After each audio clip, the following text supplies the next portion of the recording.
Hello and welcome. In this video, we're going to talk about gain staging. Now, some people call it like an initial mix. Some people just say they're sorting out levels and things like that. But the general term is gain staging. What is gain staging? Okay, gain staging is simply put the amount of signal running through either your groups, your individual tracks, and then into your master. That's all it is. Now, it's quite important because if you do this right, you will get to at least 90% of your mix, okay? That most new engineers, starting out engineers, go all about the compression, the plugins, and all this other stuff.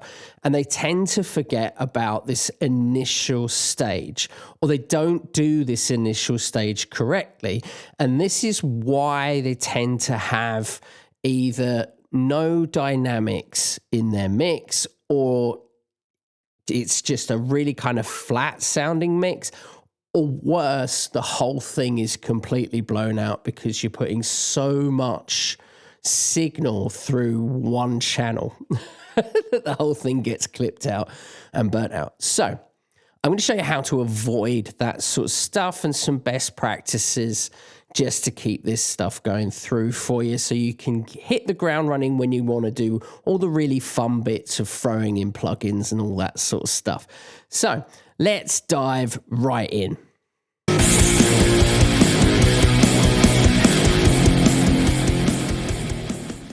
So to start with, here we have a session. It's actually a mix that I did years and years ago. I'm using it for this example. Now, as you can see, there's a lot of channels. If we go into the mixer view, ignore this one on the end because that's just me waffling, basically.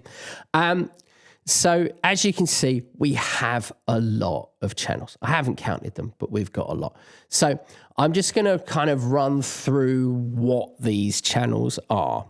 Now, I always color code them just so that it's visually easier for me to go, okay, that's a vocal track, that's a drum track, whatever.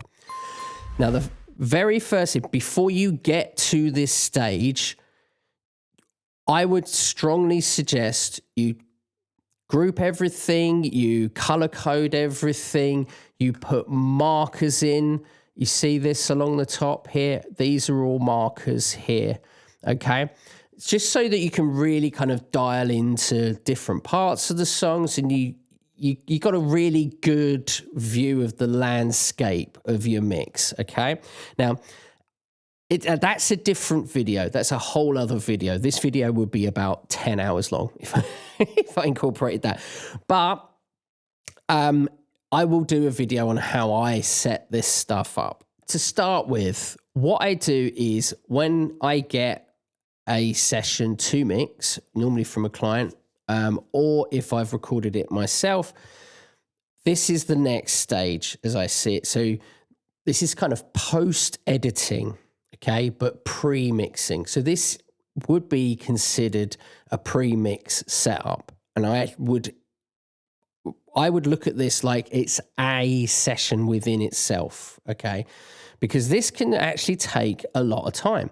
And it's something that you've really got to factor in, especially if you're if you're being paid to do this sort of stuff. You know, you could spend a good at least half a day, something at least a couple of hours just sorting this out if you have this much. And I mean, so this is my vocals here.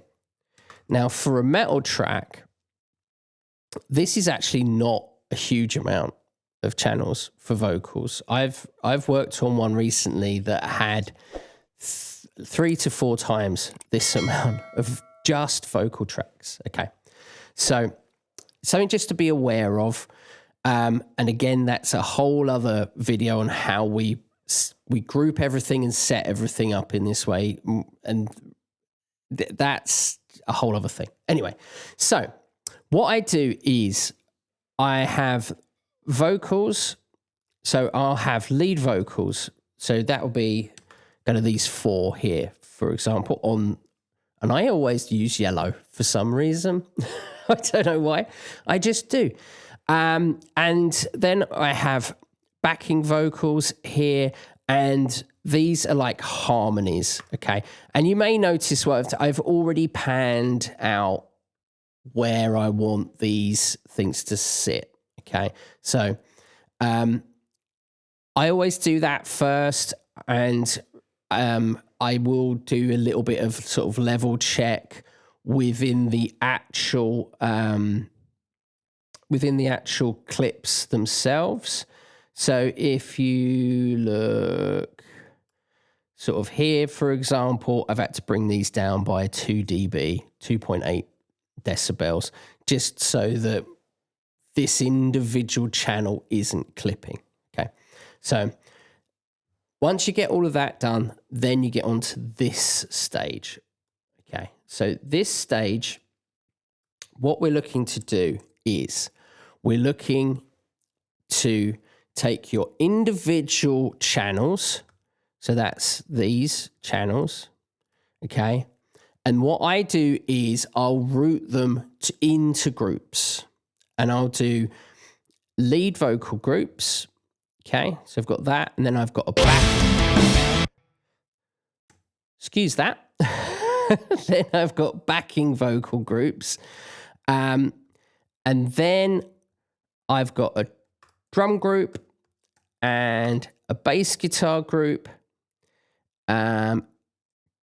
clean guitar group, lead guitar group, rhythm guitar groups, or dirty guitars, as there are, so high gain groups. So this can obviously vary from song to song, because not all the bands that I work with have clean guitars. You know, a lot of them are just pure metal, pure high gain, in your face guitars. These have a bit more of a dynamic sections to it, where they have clean guitars. Just to give you an example of these clean guitars, they sound a bit like this.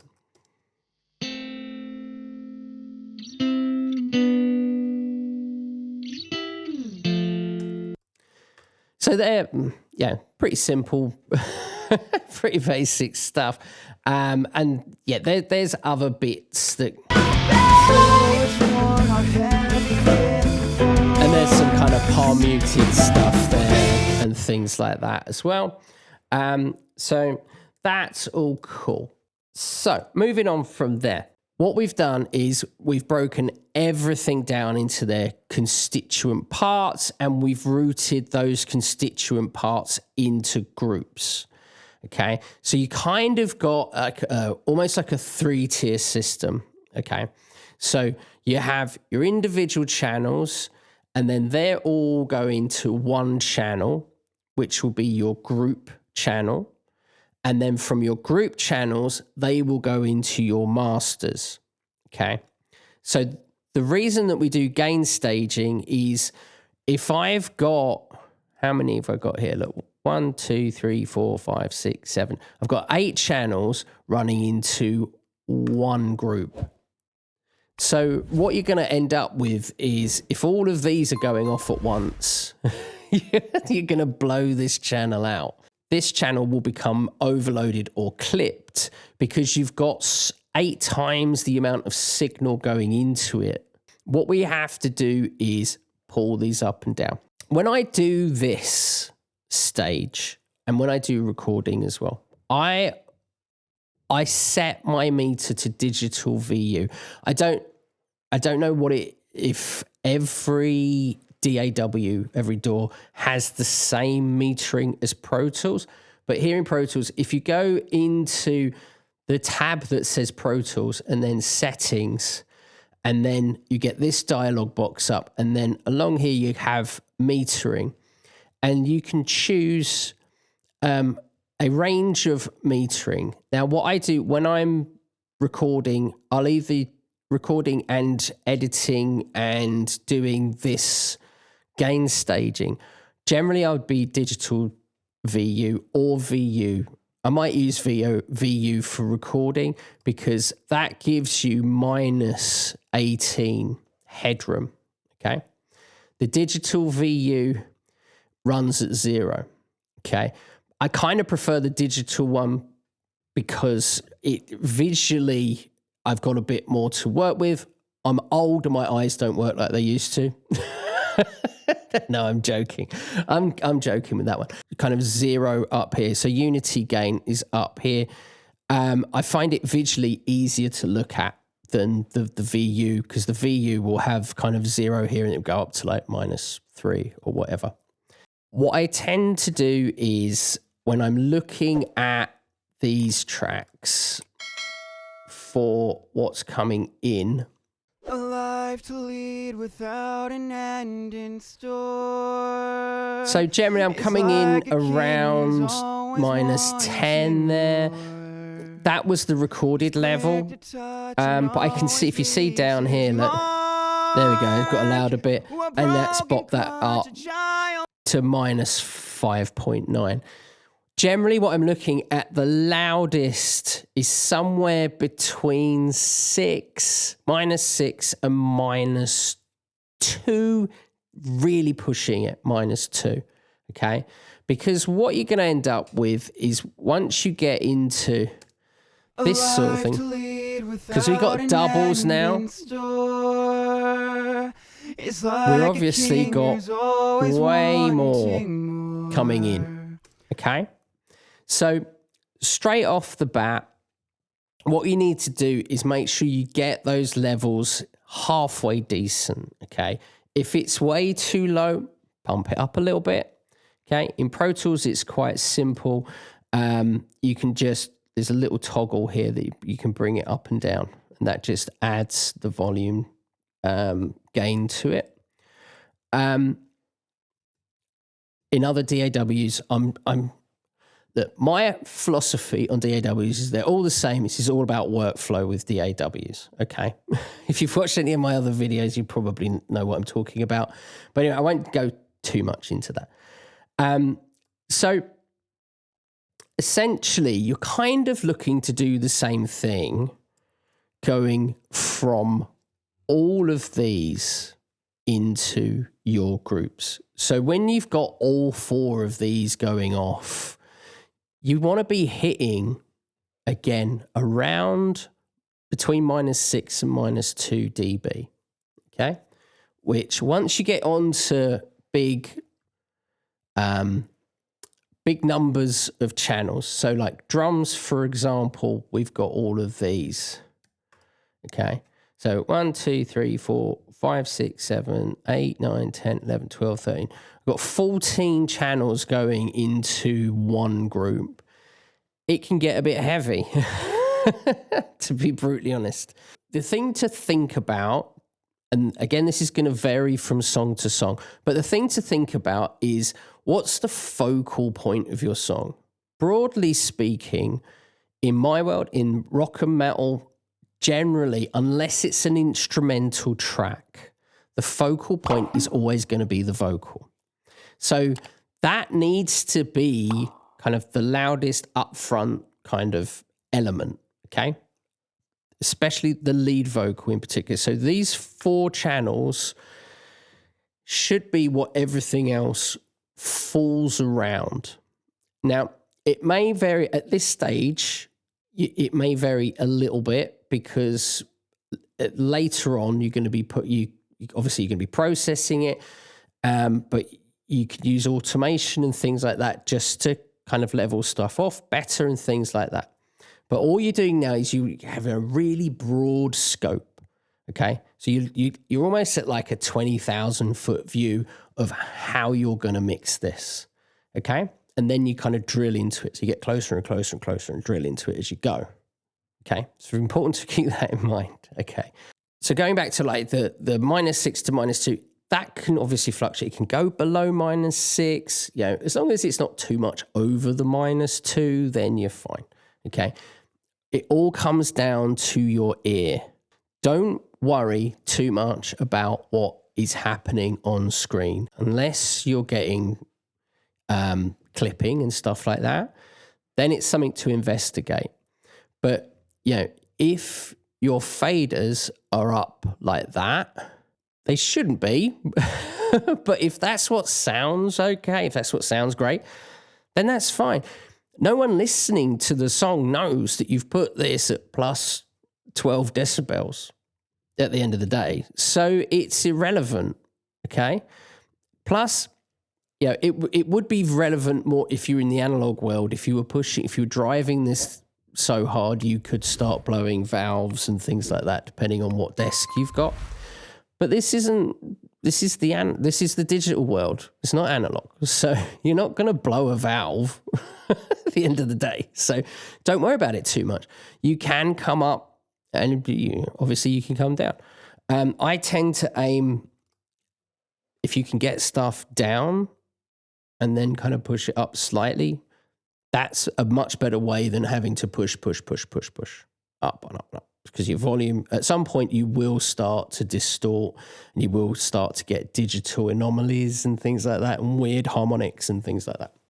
What we're going to do is, because I always start with the lead vocals, okay?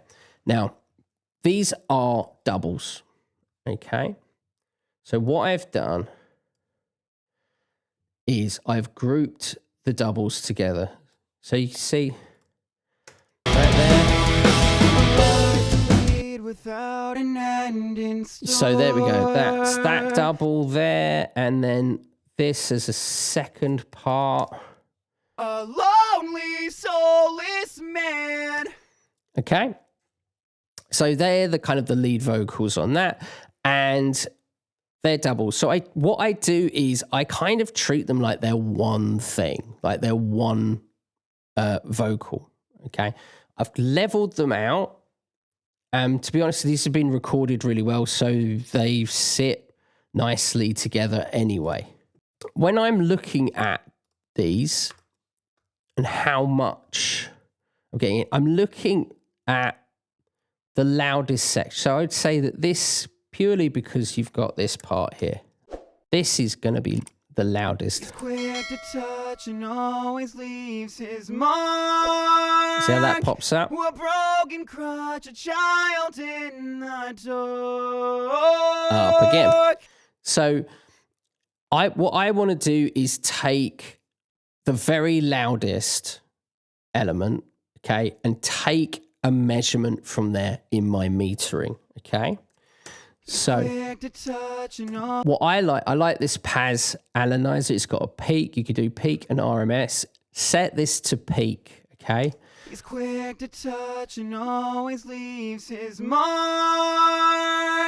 A broken crutch, a child in the dark. He's quick. So at the loudest back, we're hitting like 5.1. That's great. That's cool. Okay, I like that. And we'll do the same for this one. This one looks quite loud. Soulless man. A lonely, soulless man. A lonely, soulless man. A lonely, soulless man. Just going to back that off just a little bit. That's cool. So now, if we... Was it worth it to live a life without a spark? With what you want, not what you're needing anymore? A lonely, soulless man, one who hid behind his worth. Okay, and then the backing vocals come in there. So because, I mean, to my ear, there was little to no difference in volume between this double and between this double here and this double here. And that's because we've gain staged it. And so it's smooth coming through that. The two work well together. Now, what we can do is we'll do the same, but with our backing vocals. So I've got my backing vocal group here. Okay. Now, so I should have mentioned this earlier probably, but what I do is within the group channels, so this one here is the backing group, I will put that next to this, because what I don't want to do, because when I'm mixing, I'll have the groups way over here with the master, between my master and my my effects, okay? But while I'm doing this, what I don't want to do is have to keep going backwards and forwards and backwards, so because that would just be really annoying. So what I do is I put them next to the individual channels that I'm working on, okay? Now, with these backing vocals, what we have is two different types of backing vocals, essentially. Okay, we have ones that are kind of quadrupling these here. And then we have ones that are kind of overlapping in certain parts and things like that. So we're quadding these, for example. Was it worth it? Was it worth it? Was it worth it? Was it worth it? Was it worth it? So let's just bring that down a bit, because was it worth it? Was it worth it? Was it worth it? Was it worth it? okay, again, we're hitting around 6. Brilliant stuff. Okay, now the quad stuff here. A lonely, soulless man. A lonely, soulless man. A lonely, soulless man. Okay, and then we can compare that. A lonely, soulless man. A lonely, soulless man. Again, that's great.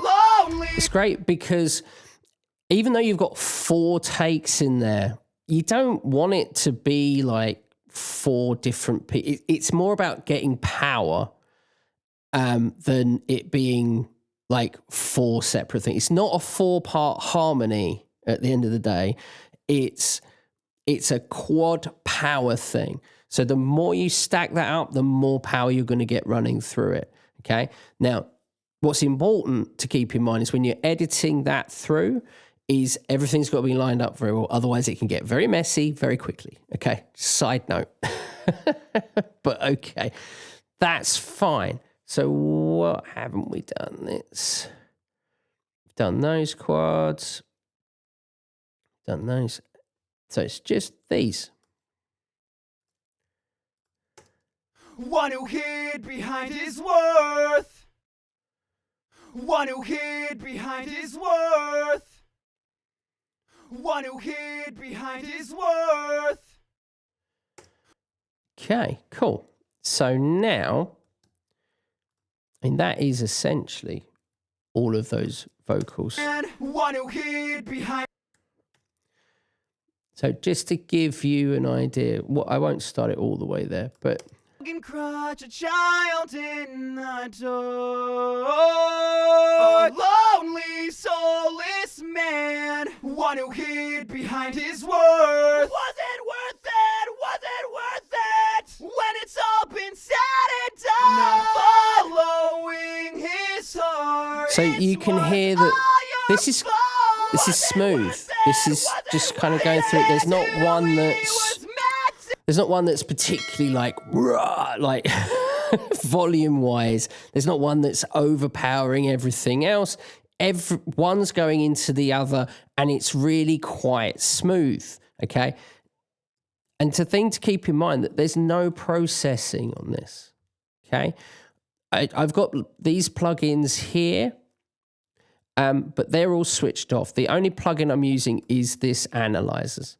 Okay.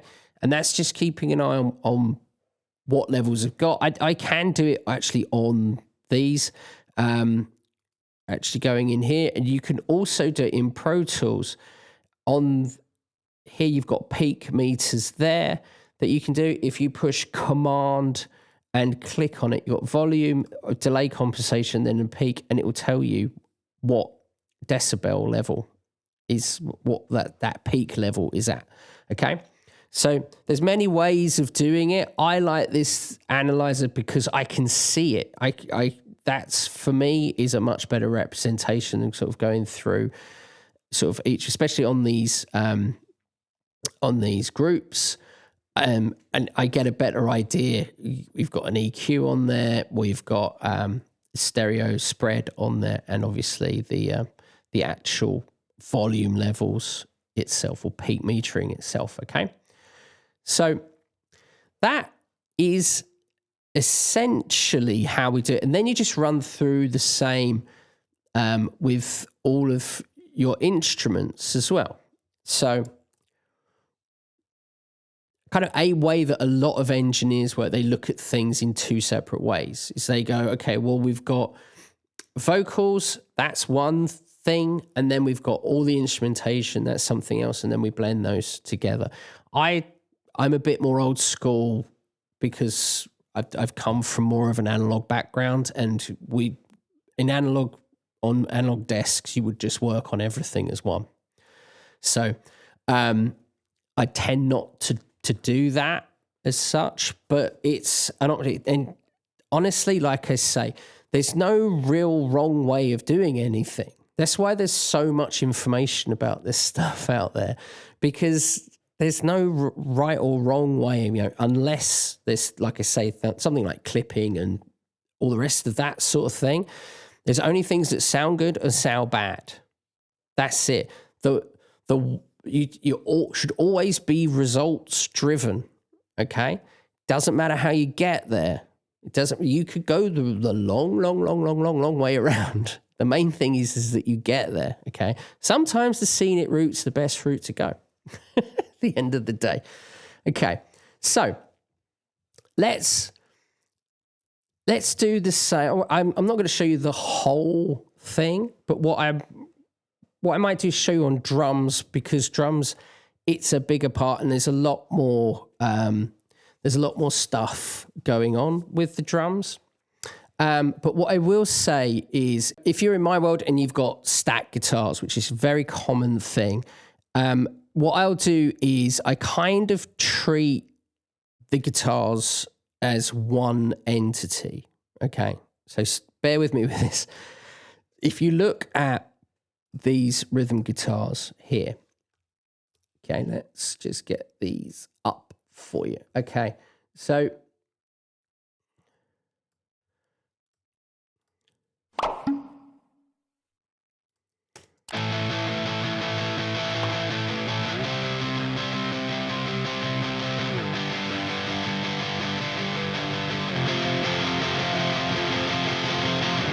there's my rhythm guitars, okay?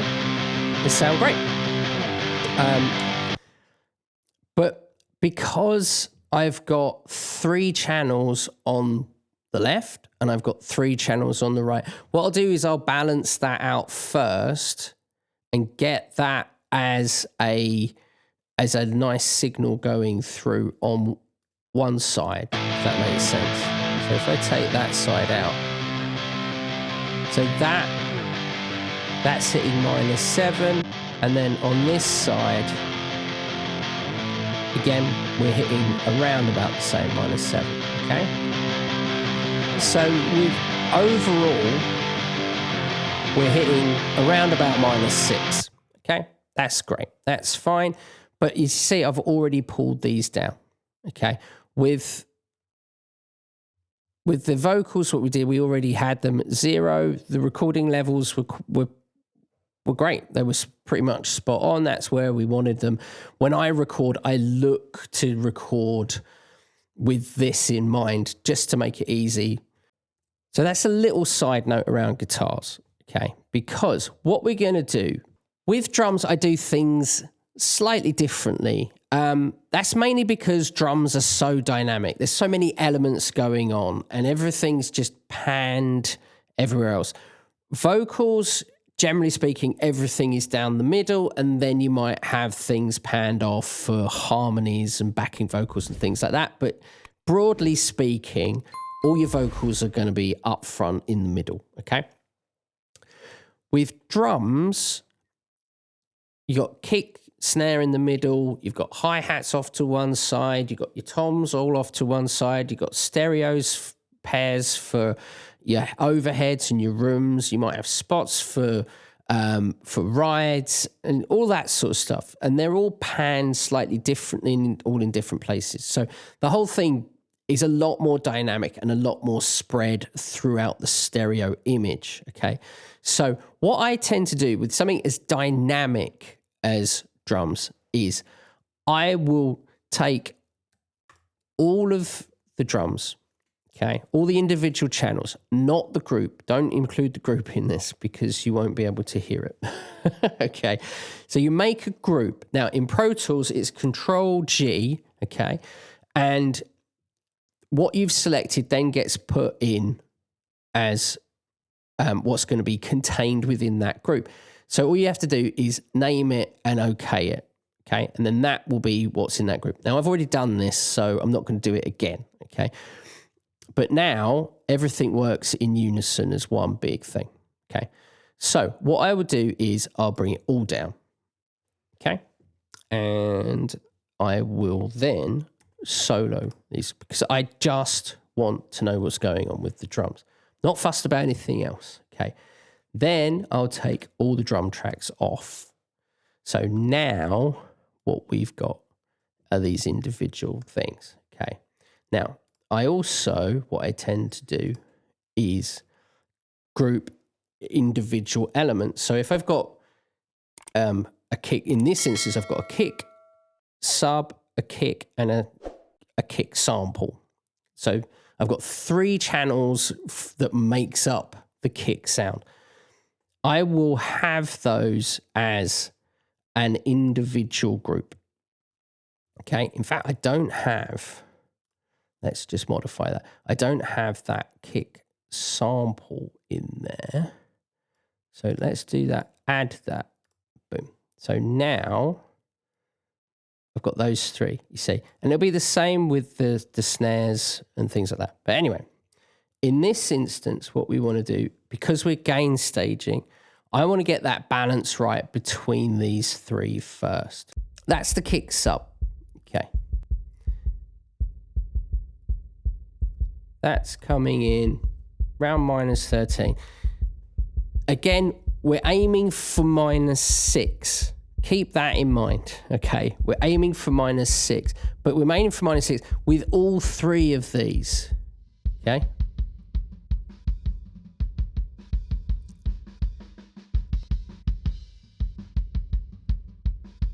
So we're up to 10.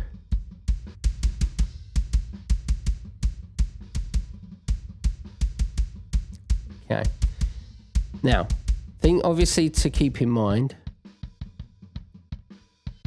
you can hear, because it's recorded, this is a live drummer, this has been recorded live.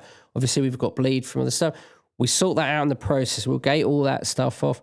Different video, okay? So, within that,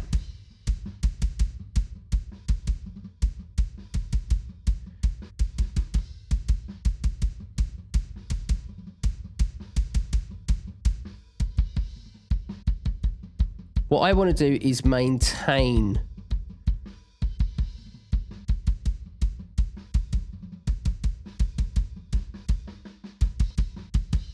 that. And then what I can do, once I've kind of got that, I can pop that up.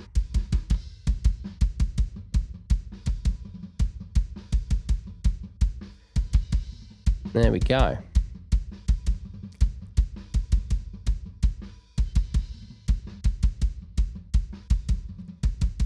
Okay, so now I can lose that. We're going to do the same sort of thing, but with the snare, okay? But because I've got samples, the samples they're there to just back up the original sound. I'm not there to change the snare sound or the kick sound. Anything you sample off, you blend with, but it's got to be below what that original sound is, okay? So my main thing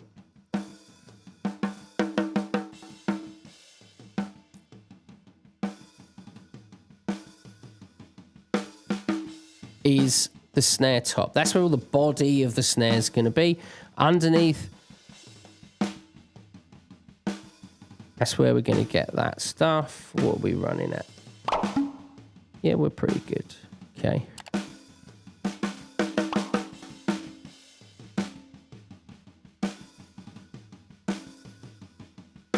Okay, and again, do that, and we can just pop that up. But what I want to do is I want to know what that's like against this kick.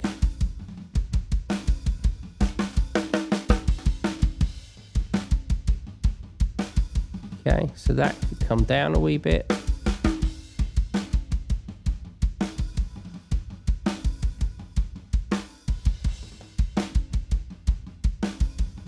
Okay, and we're not doing too bad. We're just below, we're minus 6.8. Not too bad for a kick and a snare, okay?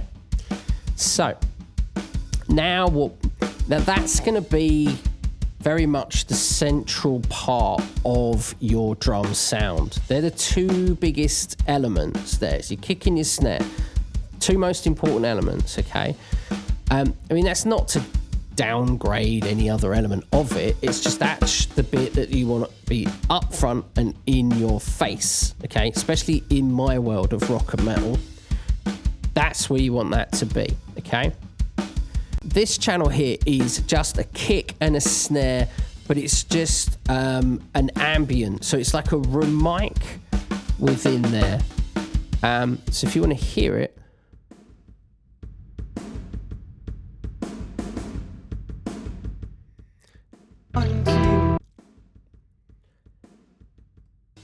so this depends obviously how much room you want within that kick and snare sound. So if we bring that in,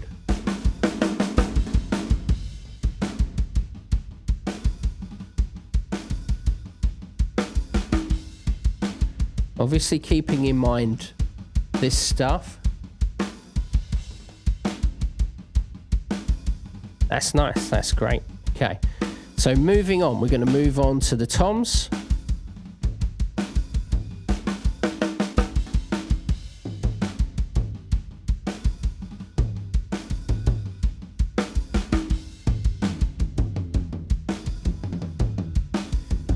Okay, so in this instance, the toms, we've only got two toms, okay, which is actually quite small for metal. Normally there's at least sort of two racks and a floor.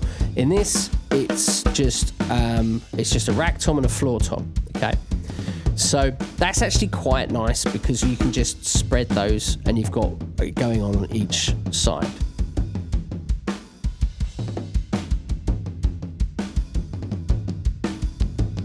And then I've got some samples there just to kind of keep that up. And again, we're just keeping an eye on this.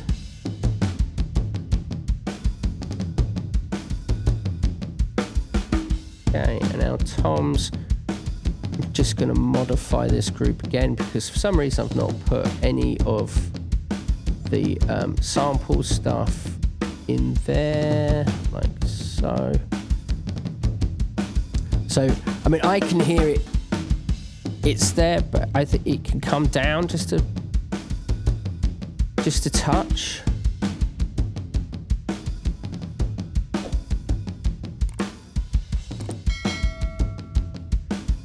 Okay, because we're keeping this around the -6 point, okay? Now, what I'm going to do is going to ignore the hi-hats because the hi-hats aren't being played. But I can hear... Actually, no, this might be quite nice because I can hear... Okay. So it's just clipping that. It's probably using the pedal on there. But I'm going to ignore the ride because there's not going to be any ride in this, okay? So the next thing I'm going to bring up is going to be the overheads, okay? So the overheads, I'm mainly looking at cymbals, but it should be, when it's recorded, you should have a good picture of the entire kit, okay? So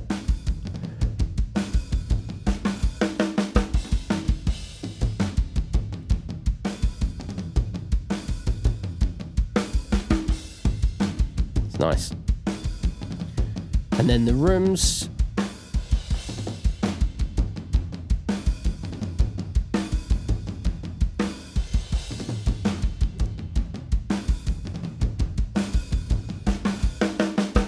So these could probably come down a little bit.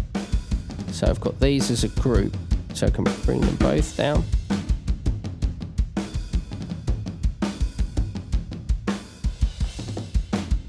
Okay. And then what I did, just to get that ride in, and let's just bring this.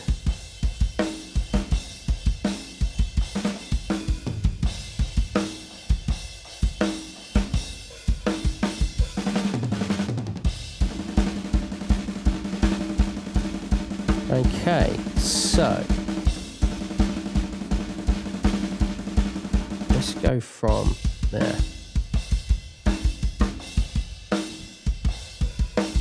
So again, obviously, -6 is just a target, okay? You can go above it, you can go below it, doesn't matter. It's what goes on in here, okay? In and around there, we're ranging from -6 right up to, looks like -4.7, something like that, okay? That is a good level going in. Okay.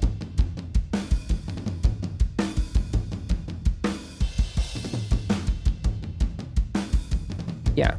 So everything that needs to be up front is, everything else is worked around it. Okay. Once we've done that, then what I do is I'll look at the base. Okay. And I'll do exactly the same process for the base. And then I'll do exactly the same process for the guitars, and then we'll look to blend them as an initial mix. But that's essentially it. That's what you kind of look to do for each one. What I'll do now is, so you don't have to watch me do the whole thing over and over and over again, I'll do this, and we'll then look at how we go from the individual channels, okay? Then they're going into the groups, and then we'll look at how we control the groups going into your master, okay, which is the next step, okay? But we will pause it here, a little intermission, just while I finish this off.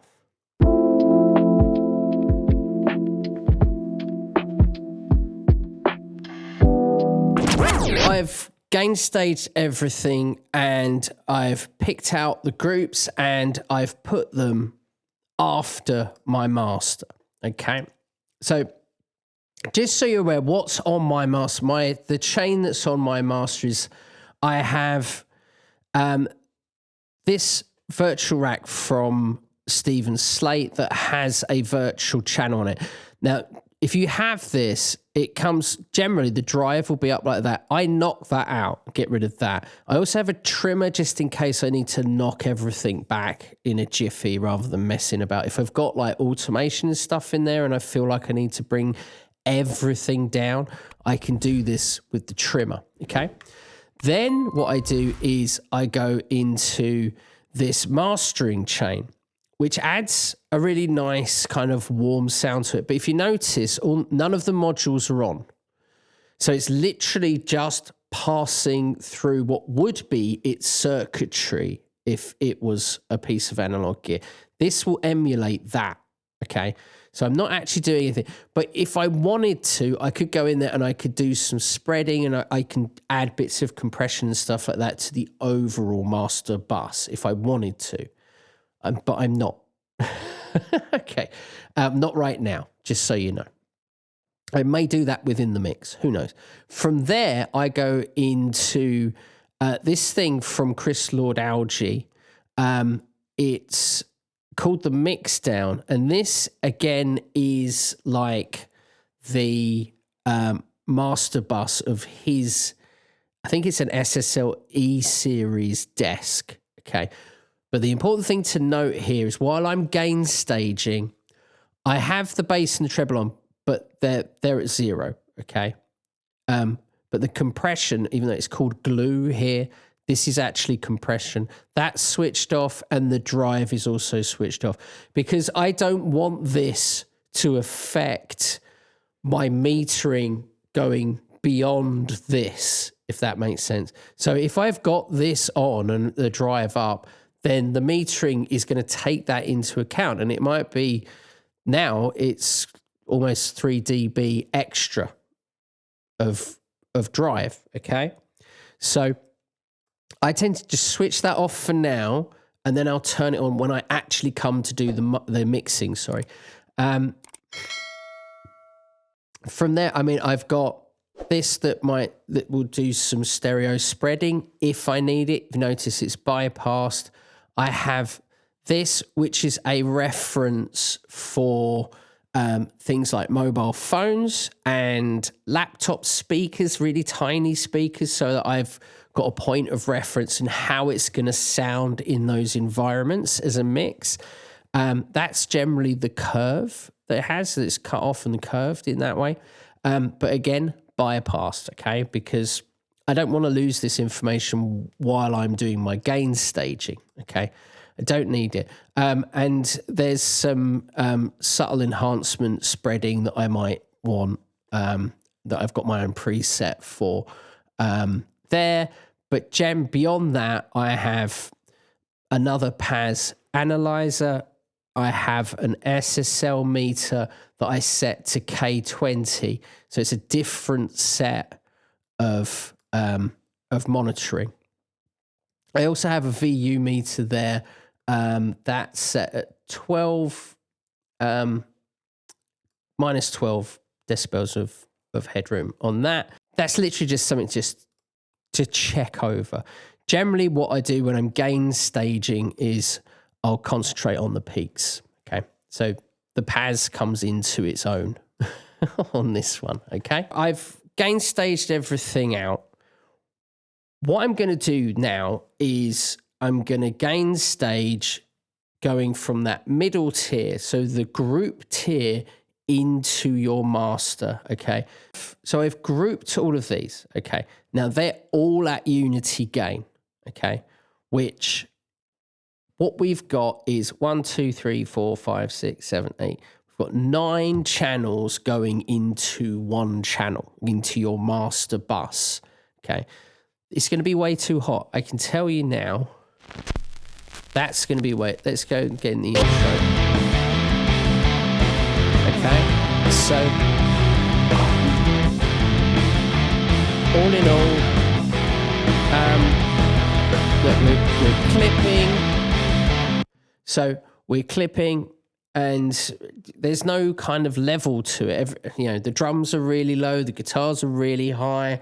You know, and that's because we've got loads of channels of drums. So these are all the drums, the individual drums. Okay, ignore that's parallel compressing there. I'm not using that. Okay.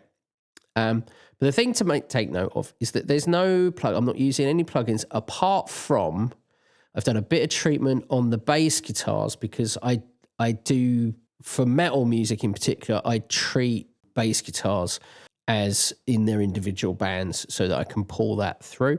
So that needs to be done so I know how much level is going through to my bass group.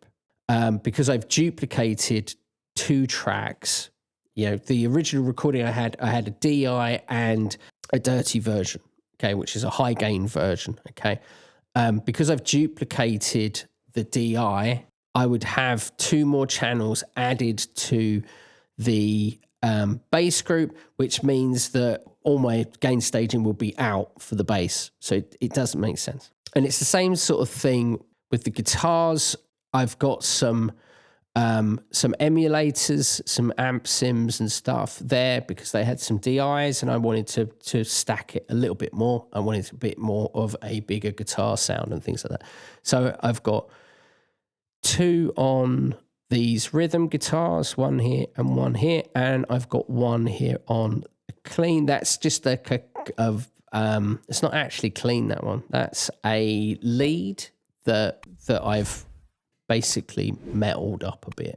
I've paired it with I've got a rectifier and a PV 6 505 on there, just to really, really go for it on that one. But it sounds great. Like I say, there's no wrong way of doing it. There's only what sounds good and what sounds bad. Moving on from there. Okay, so we've got all of those routed through. I've not really done a huge amount with the effects stuff. Like I've got bass drops and stuff in there. I don't need to think about those at this stage because they might not even be involved in it. There's something that I can blend in while I'm mixing it as such. So I tend to try and just put them to one side for now. But there is some FX intro on there. You can hear it with this stuff.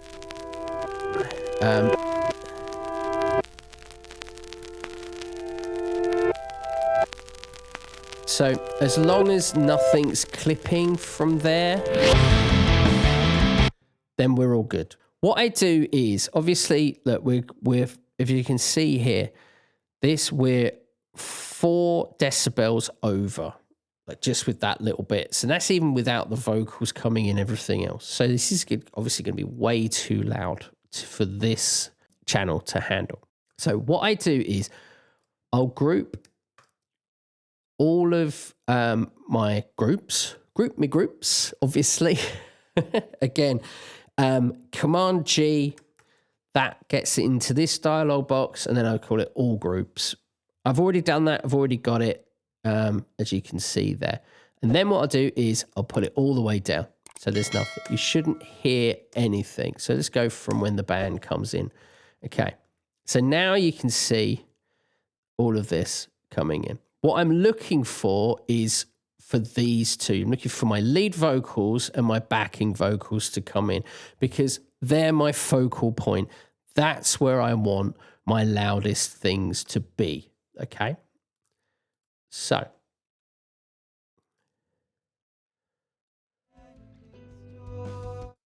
let's take the groups off. Fingers always wanting more. We can do a little bit more on that. Now you've got to remember that we want to leave enough headroom for all the other elements to come in, okay? So, and then we've got these.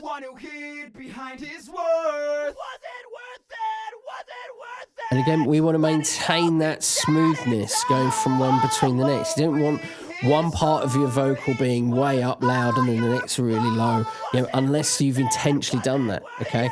So from there, I want to get the drums in. So I want the kick and the snare to be in and around, yeah?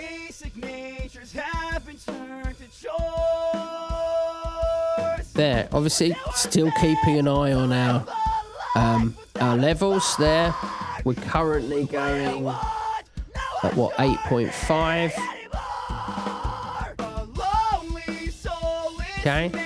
Now, what I do is I'll concentrate on the center. So the central stuff, kick, snare, vocals, bass guitar. Okay. So I'll bring in my bass. What I'm listening for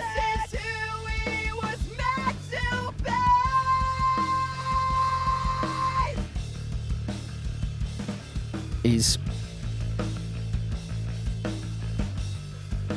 where does that bass start to cover up the kick? It's around there, okay? But you can still, it's really clear. I can hear the, and I can hear the bass really well. Great stuff, okay?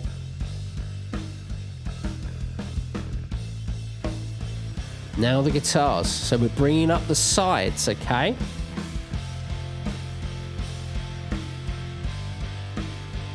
So what we're listening now is how is the guitars going to affect the snare, because they're kind of in the same range.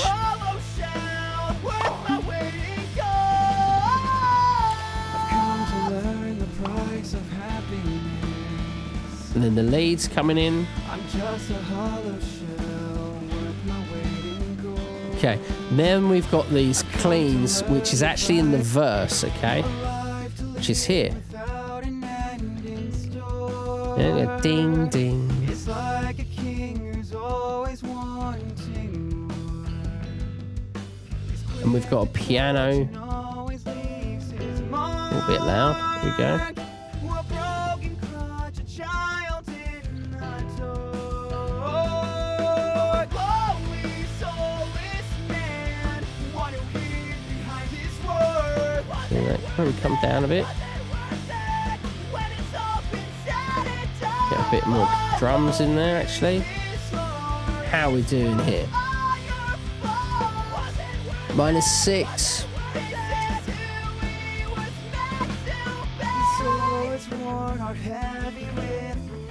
Nice. Okay, now we've got this effects intro, okay? So I want that, obviously, to blend in nicely with the intro.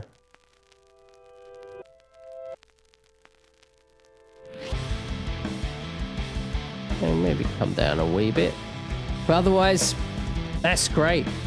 And now, honestly, the whole thing is probably just a little bit low overall. So what you can do, you know, if you don't worry about if you're generally coming up a bit too hot or a little bit too low, don't worry about it, because if you set it all overall, what you can do is hit your groups, because you've grouped everything together, remember?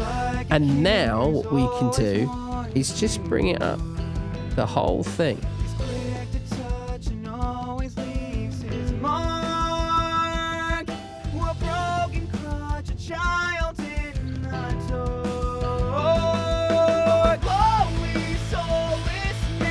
Maybe a little bit lower.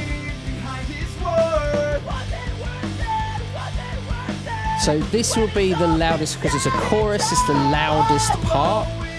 Now, also remember, you have a volume control, okay, on your desk or wherever your interface or whatever you're using, okay? So if everything sounds really low, turn that up rather than trying to turn it up in your DAW, okay? Because I've got plenty going through. In fact, I've hit a little bit of a clip there, so I'm going to come down a little bit.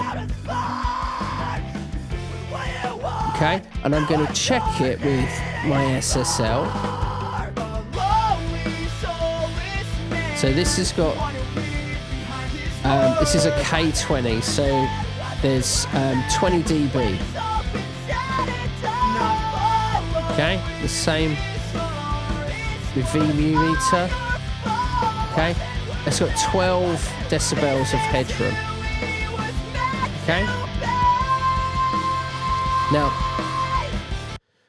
that's great. That's great. If I ever send this to a mastering engineer, generally I do my own mastering, but some of my clients will have mastering engineers that they prefer to work with, and that's fine. That's great. Okay. I always speak to them, I always say, well, who are you getting this done with? Because I need to get some specs from them as to how much headroom they want. Generally, they'll say, I want anywhere between 6 and 2 dB. It's rare that I get someone saying, like, oh, just give me a 0. Because it doesn't give them any room to play with anything. So that all in all, that is a nice balance. You've got some good levels going in. You've got some great stuff to work with. And that's the main thing. And this is what I'm saying. We are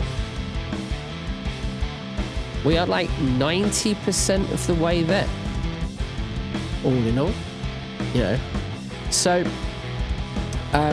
from there on, obviously, we'll start digging into how we can get these individual channels sounding really nice. You know, we may even use some parallel compression and things like that overall. But the main thing that you're listening for is, can you hear every element? Is it there? If something's missing, then you need to make some adjustments. And it might mean you're going back into how you've set up the individual channels. It might mean you're going back to see how much gain you've got within the individual clips themselves, things like that. So there's a lot of, it's a bit of a juggling act when it comes to gain staging, but it's important to get it right, because now all I've got to do is a few tweaks here and there. And, I'm not running huge amounts of plugins and stuff like that to just try and achieve something that sounds balanced.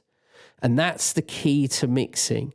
That's what is 90% of it is a balance. And that's what this is. I call this a balance mix now. And this is fine for me now. This will be great for me to work on now, because I've got everything nicely where I want it. Okay. It sounds even better through the speakers. I'm currently hearing it through headphones, which is okay. But through the monitors, it sounds a lot better. Okay. But anyway, that is essentially it. I hope that has helped you.